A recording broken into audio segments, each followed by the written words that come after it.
Well, I would like to welcome everyone to Palisades Village in our virtual environment here. And we are committed to building an engaged and supportive community of neighbors. And our presenter today, MaryAnn Griffin, just embodies that. She has had a long career with very senior level positions in a variety of healthcare settings. And when she retired as Division Director of Aging and Adult Services for the City of Alexandria, we were fortunate enough to get her as a volunteer. We've greatly appreciated her insights into the complexities of the healthcare system. And I don't want to take up any more of your time, MaryAnn. I would like to turn it over to you in our discussion today of advanced planning, which I know is near and dear to your heart as it is to mine.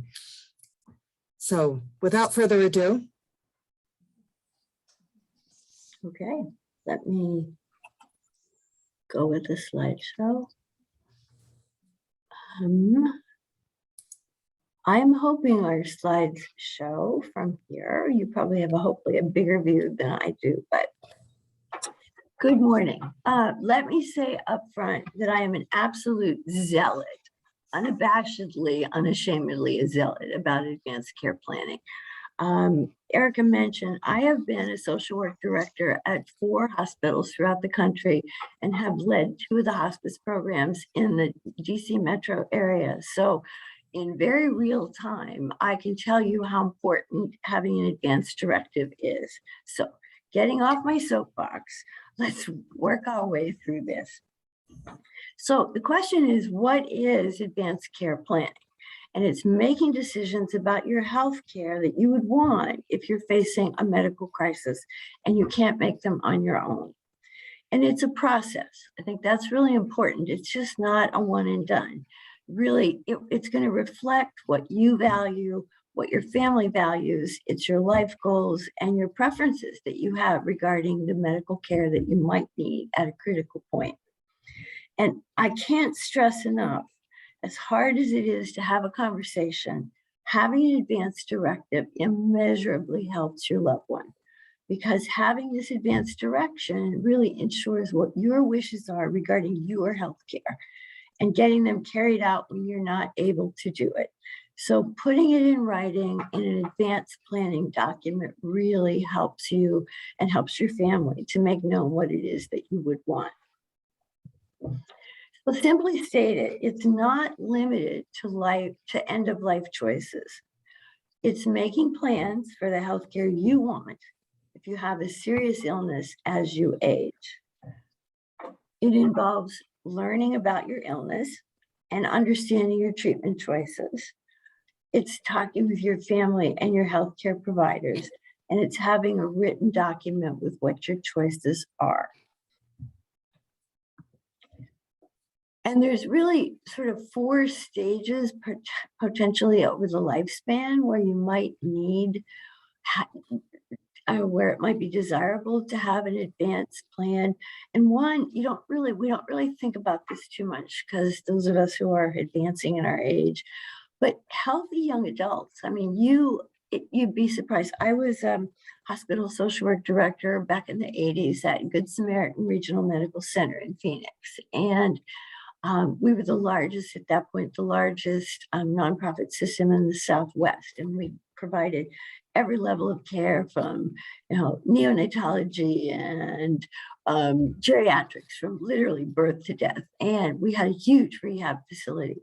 And the number of brain injured young adults that came in to stay in our rehab facility was shocking. I mean, you've got the desert, you've got motorcycles, you've got rock climbing. And most of these, kids, in their 20s, basically ended up, with these horrible brain injuries, which just are awful. And so having somebody to be able to make some choices on their behalf, knowing what they would want, is really important. The other thing is planning comes into effect if you know that you've got a severe health-threatening illness. If, for example, you get a pancreatic cancer diagnosis, you know that that's a pretty short lifespan, and you have to be able to have a conversation about what you would like. The other is being diagnosed with a disease that would ultimately kill you. Similarly, life-threatening. And then finally, when you're in hospice care. And there's a really good article. Actually, when we get finished, I will talk about how to get some of these links to you if you're interested. But there's a really good article in Forbes written by Charlie Sabatino, who was a board member when I was executive director for Americans for Better Care of the Dying. And the American Bar Association has actually elevated advanced care planning to one of the programs that they support and that they educate people about. So let me just scoot on. Oh, why is it important? As we move through our lives, most of us experience some sort of health challenges. And I think everybody on this call probably would agree that they understand that to be true. So 45% of all adults have some sort of a chronic illness, and 40% of older adults like us have at least 2 or more chronic conditions. And as we live longer, the chances of chronic illness increase. And in my mind, at least, our physical health is a major determinant of the quality of life, which is why when we were trying to name this series, I felt strongly that saying protecting your most important asset, which is your health. So that seemed to fit in with my values and my belief about health and healthcare. Back in 1990, the federal government, Congress actually passed what they call a Patient Self-Determination Act. And if somebody is undergoing a procedure at a hospital, is admitted to a skilled nursing facility, is admitted to the hospital, one of the things that's part of the admission paperwork is asking a person if they have an advance directive and making available the forms that they would use. And again, it's going back to what kind of medical care will you accept or will you refuse? So it's not just about what you refuse, it's what you want, what you would accept. Basically, it basically asks patients, it gives patients that act gives people information about the state laws and about decisions on their care. And an example is each of the states has different laws about what kind of documents you have to use if you want to have an advance directive. And that's the sort of thing that's available. It's finding out if a person actually already has an advance directive. And it's recognizing whatever that advance directive is, if somebody has one, and then honoring the person's wishes. And it's not discriminating against people based on whether they have filled out an advance directive or not. And going back to the previous bullet point, honoring patients' wishes is really important. And there are times, and I would tell you in real time, that some hospitals, or more likely some physicians, are really reluctant to honor some of the advanced directives that people have, such as withholding hydration, withholding nutrition, etc. And we'll talk a little bit more about that as we go through this. So we know that physical and cognitive challenges and cognitive declines can really impede our ability. But a sudden and traumatic illness can have the same results. And so the question is, how do we prepare for these eventualities? Well, I'm going to use COVID as a real-time example. When COVID first started, the treatment of choice was to put people on a ventilator automatically. It was like that's what the doctors thought you needed to do. But the question is, what are the consequences of that? Well, time on a ventilator has lasting impacts on a person's mind and body for months after they leave the hospital. And there's something called a post-intensive care syndrome. And that can include things like physical weakness, cognitive dysfunction, inability to think. And there's also something called ICU delirium, in which patients become severely confused and they have nightmarish hallucinations. And this is really striking because the longer a person's on a ventilator, the longer it takes to recover.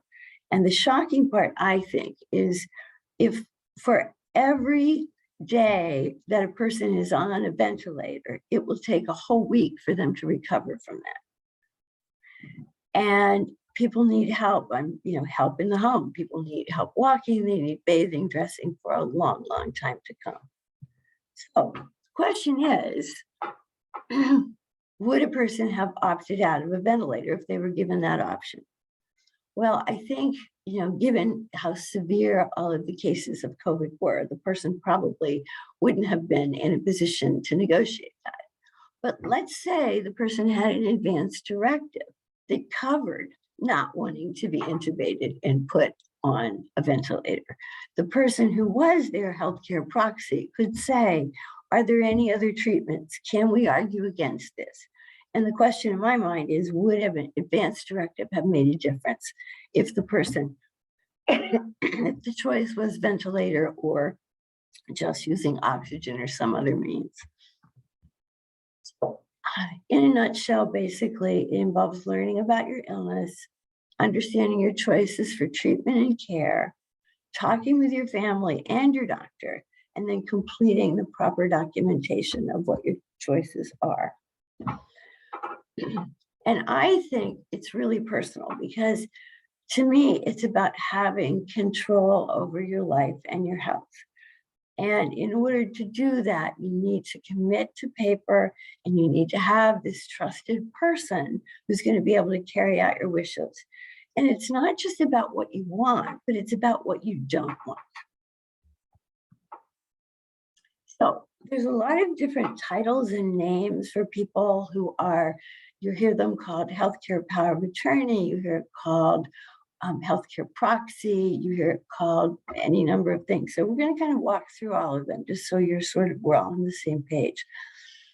First, the most important thing is it has to be a trusted person, and the person has to know what your wishes are for emergency or end of life.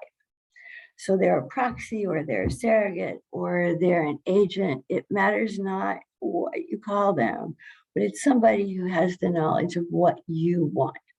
And let's say back to the COVID and the ventilator situation, if you had a written advance directive that said, under no circumstances do I want to be on a ventilator or be intubated, that would certainly help that person argue on your behalf against being on a vent.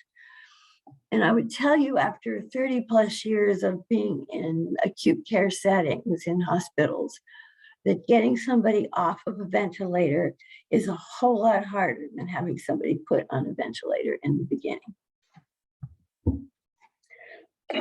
So it involves, first of all, finding that person. And this is not easy because it's a huge burden for the person you're picking. And they're like, are you really serious? You really want me to be able to say and do this on your behalf? So it has to be somebody who absolutely feels comfortable carrying out your wishes, even though I think where the challenge comes in sometimes is for the conflict between what the person feels about you and how much they care about you, and then following your wishes, because your wishes may be that you don't want to be resuscitated. And that's kind of hard intellectually and emotionally for that person to agree with and understand. But the next step for them is saying, okay, I love you enough, I care enough about you that I am going to be the person who speaks on your behalf when you can't, even though I don't want you to do this. Getting it written down in any manner of a document, and we'll talk about some specific documents. The words are confusing because people call it advanced care directive or a living will or a DNR or a POLFIT. So the terms are different. The documents may be different, but the intent is the same. And the important thing is not to assume that people already know your wishes. I can't tell you the angst and that it has caused family members when everybody sits around the table and says, well, I know what mom would want. Well, do you know what mom would want? People hear different things, and it can literally break families apart for generations to come. I mean, it's just arguing about this. So you don't assume that people already know what you want. So we're going to talk about different means of resuscitation and intervention for emergency situations. And I'm sure that all of you have heard about, you've heard the words DNR, that's a do not resuscitate. For you to have a valid do not resuscitate, it's actually a medical order signed by a doctor, which most people really don't know.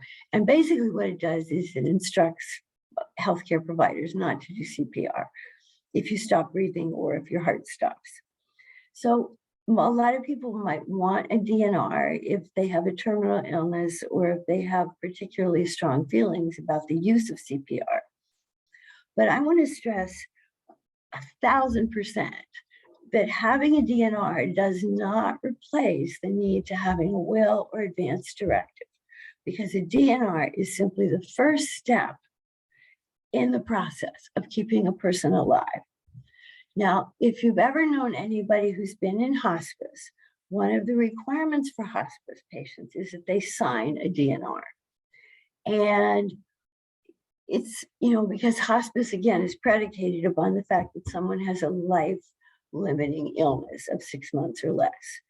And people have to know that in advance. When they sign up for hospice, they know that they have a life, or they're being told they have a life-limiting illness, and they have to agree to that. And they also then have to agree to have a DNR. And in hospice patients, with hospice patients rather, there are a variety of things that people have, like on the refrigerator, or they have a card in their wallet, etc. But people sometimes have a hard time swallowing the fact, even if they are a hospice patient, that they have to sign this document.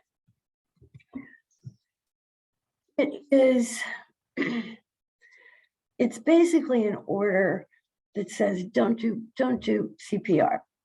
Don't do CPR. I mean, that's kind of really what it comes down to. I would tell you, it sort of was a standing joke. When I was at Americans for Better Care of the Dying, we would joke sometimes, because the implications of having your chest pumped are pretty incredible. But we jokingly said, pull up your shirt, and tattooed on your chest is don't even think about it. So maybe that's just one of those modeling jokes that you really don't get. But most people who have a DNR wear a bracelet. And that really tells both the paramedics and anybody standing by that they do not wish to have resuscitation. But again, I really want to stress, if you know somebody who has one and they think they have their bases covered, they don't, because it doesn't affect all of the other life-prolonging measures. So how do you get one if you think you want one? Well, the doctor has to sign it. And they have to usually people get a bracelet or some sort of a wallet card. Most of them don't have tattooed, don't even think about it on their chest. But as I said, people also need to have a living will and a power of attorney. And it's really important to inform your family that you do have a DNR. Because if somebody, calls 911 and you're laying on the street and they find out you don't have a DNR, they may still take you to the hospital. But families really need to know, because that's really the point of intervention. And I guess I want to go back for a second. One of the things that happens in our society is our emergency care in our society is really predicated upon saving lives. And if you've ever known anybody who's a paramedic or an EMS, that 911 call precipitates people running in your door and immediately administering CPR if your heart stops or if you stop breathing. I mean, that's what they do. Period. End of sentence. If you have a DNR, it's all well and good, but the question is, how will they even know about it? How can they find it? So when I try to really emphasize, and I've known people over the years who have a DNR and think that they've covered their bases, and indeed they have not, because that's just the first step in the process. So I will get off my soapbox, but I want people to understand some of the facts about CPR. First of all, of all the people who have CPR, only about 20% even survive. And if you're in the hospital and they perform CPR on you, only about 22% of people who get CPR in a hospital even live long enough to be discharged. And what's really scary is only about 30% of the people who survive after having had CPR, have long-term serious neurological disabilities because their brain has been without oxygen. And there's just some real physical things that happen. I mean, broken ribs, bleeding, on a ventilator for a long time, tube feedings, etc. And a lot of people end up in a persistent vegetative state and they're being kept alive in a coma. So here is sort of a hybrid model, and this is a common phenomenon that's used with people who have a terminal diagnosis. And I would tell you that the percentage of people with life-limiting illnesses who are actually on hospice is pretty low. So there's a whole universe of people who have a serious life-limiting illness of a year or less to live, who are not on hospice. And this is a tool that a lot of the physicians will use in conjunction with their patients' wishes. And that's called a physician's order for life-sustaining treatment. And this is more than an advance directive, because an advance directive basically is a voluntary document. You do it by choice. You have it in place and you hope that people will honor it. But in this case, this is actually a medical order, and it's completed by the healthcare professional, but it's in conversation with the patient. What would you want? And again, it's only for seriously ill people, and it's for who aren't expected to live more than a year. And it's a medical order that can be followed by emergency service personnel, assuming that they know about it. So it's often used instead of it, a DNR. And again, it will hopefully guide emergency service people in terms of whether to administer CPR or not. It's more comprehensive than a DNR because it includes things like what life-sustaining measures you might want, such as intubation or feeding tubes, in addition to not requiring CPR. So it's a pretty comprehensive, but again, it's generally used only if a person has about a year left in their life. So if you have the form at home, if you do have one of these, it's really important to let people know where it is, have copies in your wallet, at your bedside, because if people do not have this and do not have a DNR, the likelihood, as I said earlier, is CPR will be performed if it's an emergency situation. The question is, what's the difference between the DNR versus having a living will? Well, again, to be redundant here, emergency medicine is predicated upon immediate life-saving intervention. And paramedics are going to respond and they're going to pump your chest, basically, and give you CPR. So having a DNR does not replace, again, if I'm a broken record, I own that, but it doesn't replace the need to have a living will or an advance directive. So here are some common scenarios where advance directives will be really critical. We talked about COVID, being in a coma or a persistent vegetative state, having a severe brain injury, like the kids I told you that were in Phoenix and, ran their motorcycles off the road or fell off a cliff. People with advanced Alzheimer's. And I want to spend a few minutes talking about that because that is a very slippery slope. And once people reach a stage of advanced dementia, they are no longer able to voluntarily give consent or decline to what they want in the form of medical care.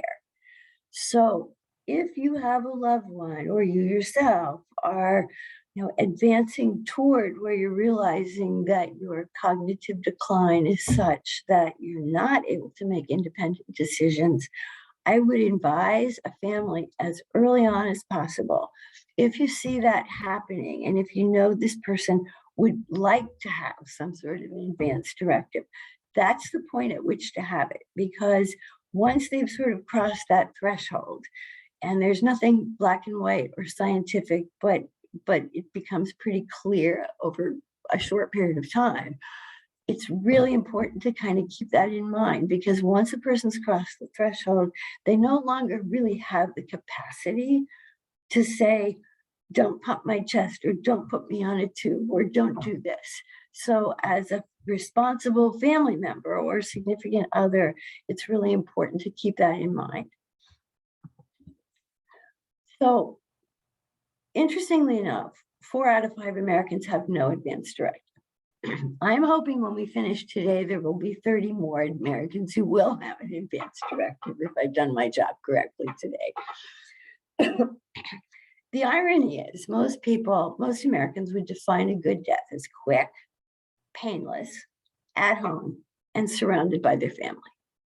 I don't think, I think probably everyone in this call would agree that that's the way. If they were going to die, that's what they would call a good death.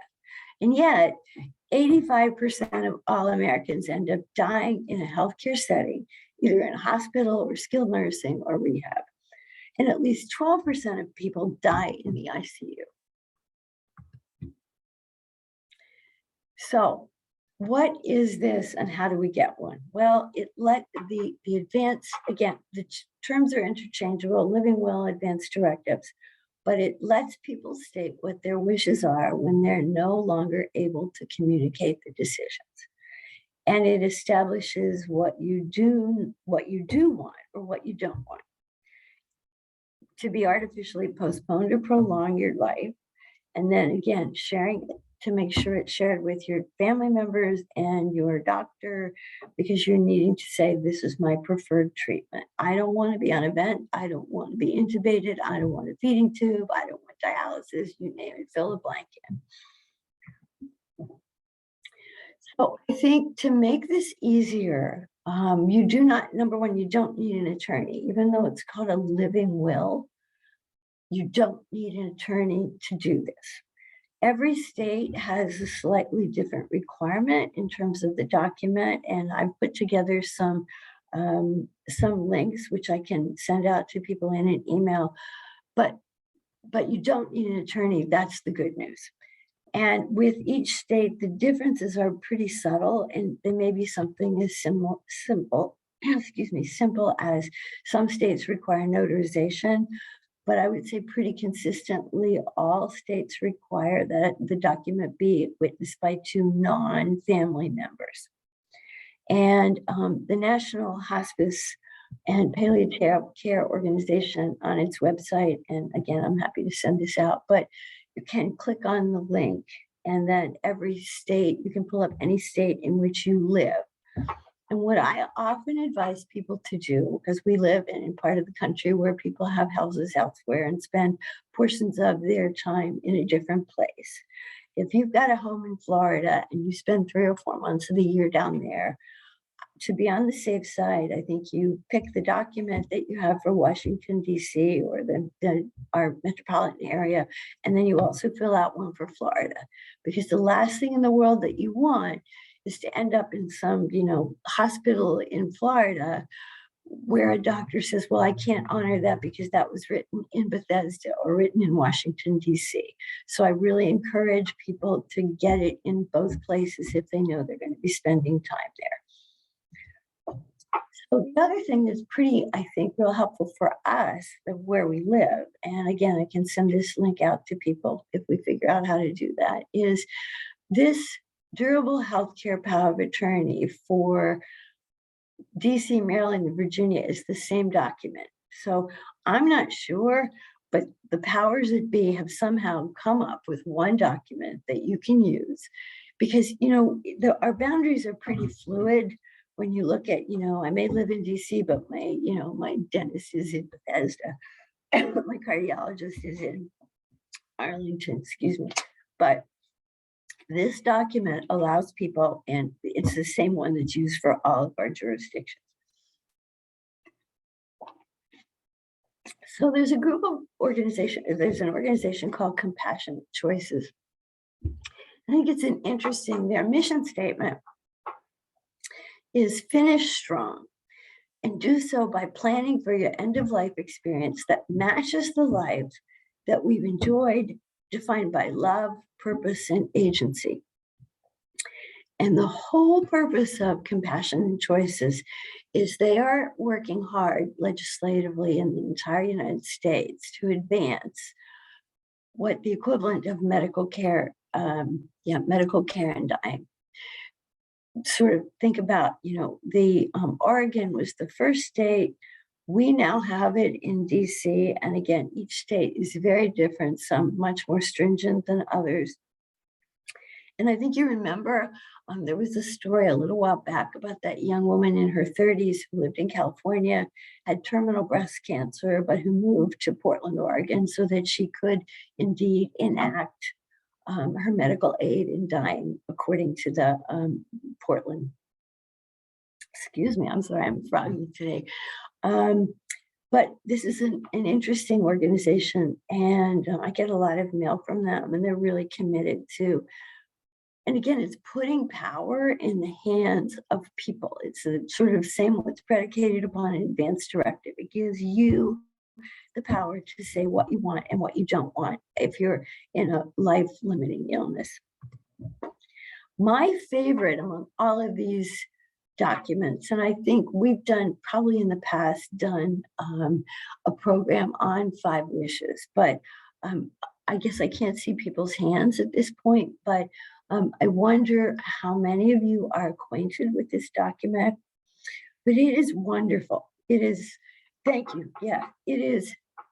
It's so wonderful. In fact, the beauty of this document is A, it's not scary. B, it's not written in a bunch of legalese. It's everyday language, and it's easy to understand, and it really truly covers personal, spiritual, medical, and legal issues all in one. It's not scary to sign because it's soft. It says, if this happens, then I would like this. If this happens, I don't want I want my doctor to control my pain, but I don't want to be fed or hydrated, or I don't want to be fed, but I do want to be hydrated. So it's available for free, individual copies. Erica, I'm going to sidebar here and tell you that I think that Palisades Village should order this en masse. I mean, you can get 25 of these for just the cost of postage. I just think as a service to this is my commercial message, but in a service to our members, I think making this available, but each person individually can go on and get one free. I just put in the chat box that we do have copies available in the office, and to email me if someone needs a copy of it. We will be okay. Okay. Thank you. I'll get off. Send it to whomever needs it. We do. Okay. We're a step ahead of you. So that means we were successful previously.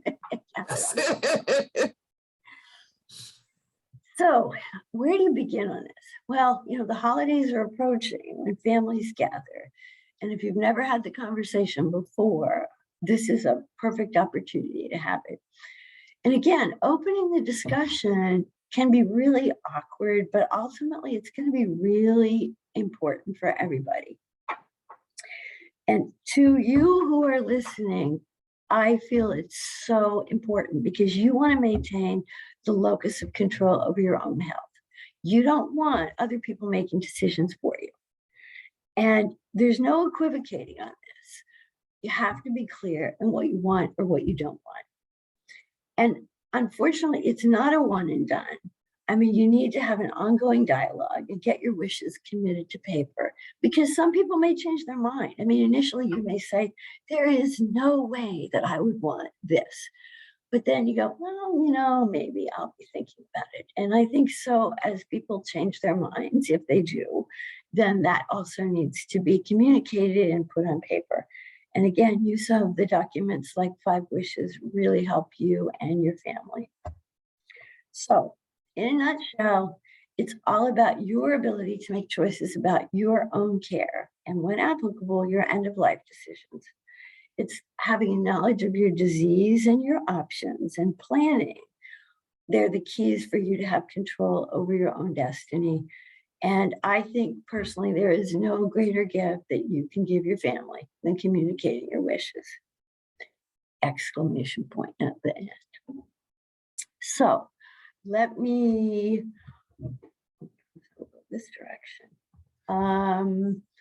Let me go to the chat room if I can from here and see what the questions are. And if anybody we've got lots of time for discussion, probably because I talk too fast, which I tend to do more often than not. But we can either raise hands or go to the chat room. Let me see what the chat room is saying. MaryAnn, why don't we take your slides down and Okay, then we can see you and have a conversation. okay. Let me stop sharing. Stop sharing. Pretty straightforward. Okay.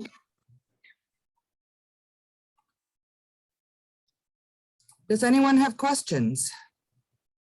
A lot of information to process here. Well,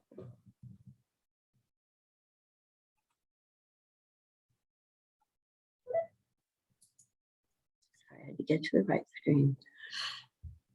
There were 2 questions in the chat room, Erica, but the chat room icon went away on my, oh, here it is. Yeah, we're all good on that.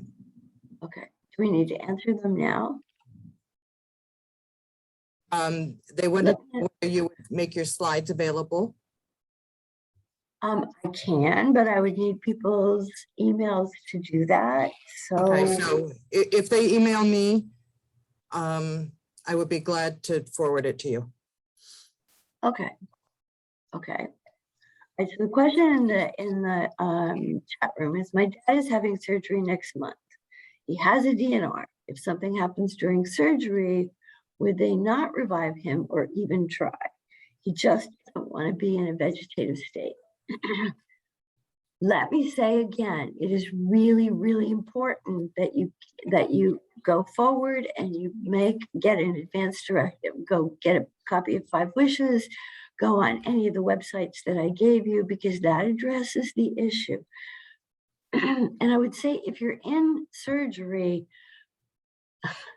again, it becomes a really emergent situation, and there's a high probability that even with a DNR, the person would be resuscitated.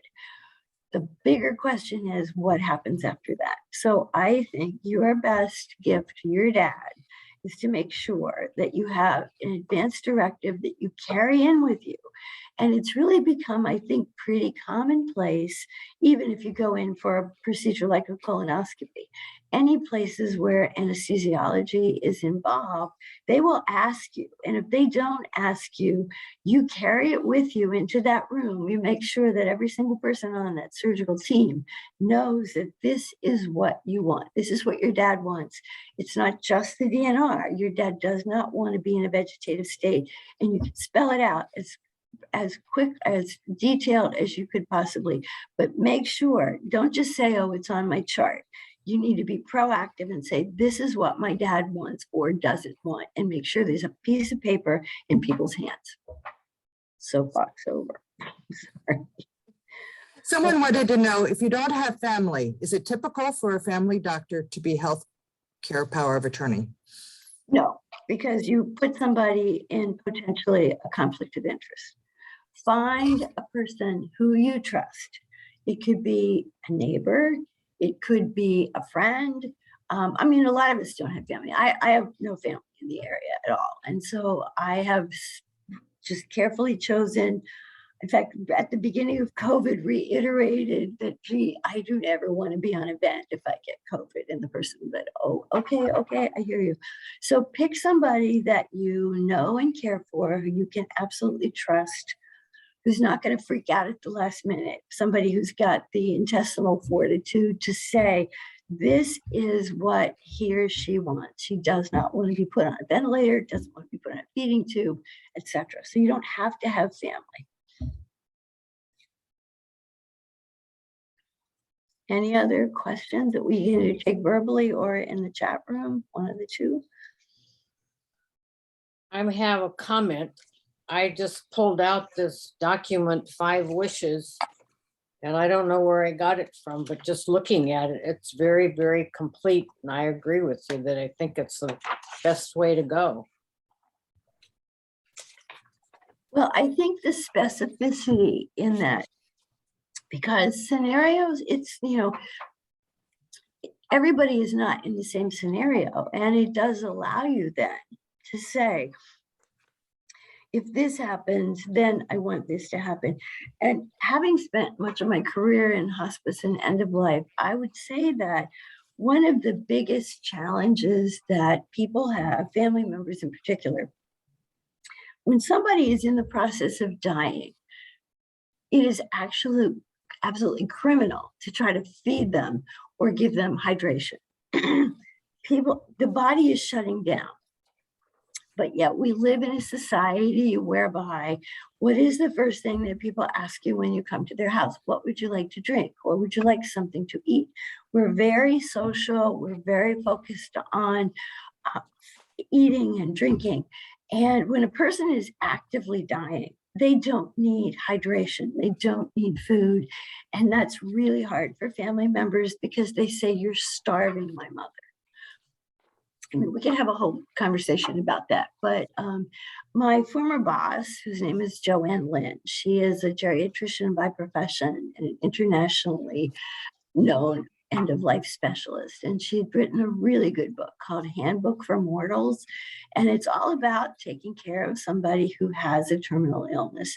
And, you know, when she was out speaking on the road to me, she, you know, like she just in demand all over the place for talking about these kind of things and trying to make people understand that it's not starving someone. The body no longer has a need for nutrition or hydration. So that's the kind of thing, though, in the 5 wishes that you're able to say. You could say, you know, don't feed me, but yeah, keep me hydrated. Or because, you know, there's all kinds of consequences if you're not hydrated. It causes a lot of pain in some cases. But keep me pain-free. I mean, that's the sort of thing. So Janet, thank you for saying that because you've got the document in your hand and you agree. I mean, there are other forms, but I really feel strongly that this is the most comprehensive one. Well, I also have here something from AARP. It's called Healthcare Advanced Directives. It's the ABA and AARP, and it's got all this stuff in here. Yeah, there's no one corner. I mean, no one of these is necessarily more legal or more binding than the other one, but I just think that the 5 wishes is a little more non-technical and maybe less legalistic. Any other questions from people? Okay, well, I'm sorry if I talk too fast. That's an occupational hazard.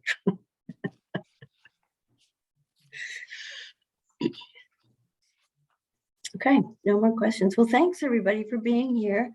This was good and fun. We're doing our next one on, Erica, do you have a calendar, December? Yes, so the next one is on December 8th. We're going to be talking about home care versus healthcare.